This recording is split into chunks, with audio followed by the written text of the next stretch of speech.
Hello everyone and a big welcome to my mini blog. আজ তোমাদের সাথে share করবো আমার একটা শ্যুট স্টোরি। যাই হোক, শ্যুটের কথা বলতে বলতে আরও একটা কথা তোমাদেরকে না বললেই নয়। আমি রোজ যখন ঘর থেকে বেরোই ভাবি যে একটা ভিডিও আপলোড করব, ভিডিও বানাবো। আমার কেন যে ইচ্ছে হয় না, ঘরে শুয়ে শুয়ে সুখের জীবন কাটাচ্ছি। এখানে এই ফ্যানটা দেখে যে আমি কী ভাবছিলাম আমি নিজে জানি না, এখন মনে পড়ছে না। আর এই ফ্যানটাকে হয়তো মাইকের মতো লাগছিল, ভাবছিলাম গান করে দেবো, কিন্তু ভাবলাম না, সোনালি দি যদি মেরে ফেরে দেয় তার থেকে থাক।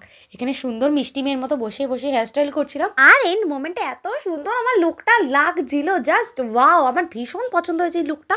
আর তোমাদের কেমন হয়েছে অবভিয়াসলি কমেন্ট করে জানাও। আর যদি তোমরা কমেন্ট না করো আমি কিন্তু তোমাদেরকে হাহা রিয়াক্ট দিয়ে দেবো।